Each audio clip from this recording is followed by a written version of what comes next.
மற்றும் அம்மா மக்கள் முன்னேற்ற கழகம் நன்றி சொல்லுங்கள்.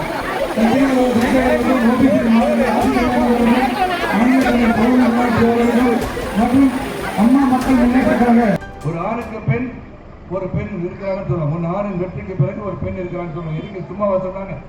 அவங்களுக்கும் அறிவு ஆற்றல் திறமை இருப்பதால் தான் மோடிஜி அவர்கள் 33% ஒதுக்கீடு பெண்களுக்கு என்று கொடுத்து அந்த பெண்களை முன்னேற்ற முயல்கிறார்கள்.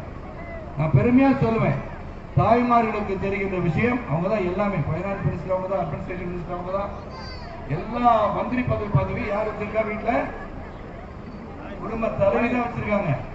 எல்லாம் தெரியும்.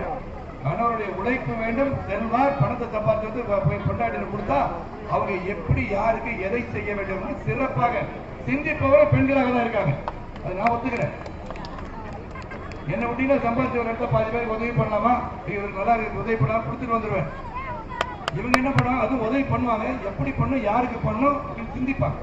எதுக்கு சொல்ல? இதே தான் அரசாங்கமும். எங்களை நீங்க வளர்த்துட்டீங்க, உங்க பணத்துல நாங்க சுகமா வாழ்ந்துட்டு நீங்க திரைப்படத்தை போய் பாக்குறீங்க.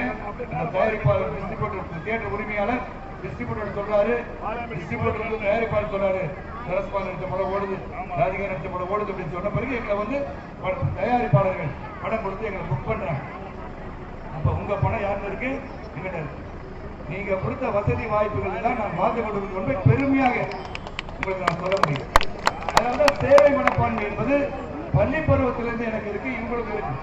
எந்த ஒரு உதவி இருந்தாலும் இல்லை என்று சொல்வதில்லை. அதற்காக நான் கர்ண பரம்பரை என்று சொல்லிவிட மாட்டேன். முடிஞ்சா செய்வோம், சொன்னா செய்வோம், சொன்னதை செய்வோம், செய்வதைத்தான் சொல்லுவோம். அப்படிதான் அந்த வாழ்க்கையில வாழ்ந்திருக்கோம்.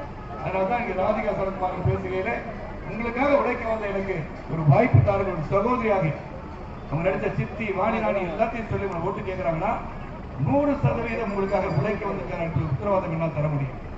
6 சட்டமன்ற தொகுதிக்கு உட்பட்டு என்ன பிரச்சனை இருக்கு, அந்த பிரச்சனையை எப்படி அணுகுவது, அந்த பிரச்சனைக்கு தீர்வு எப்படி காண்பது என்பதை உறுதியாக உங்களுக்காக செயல்பட காத்திருக்கின்றோம்.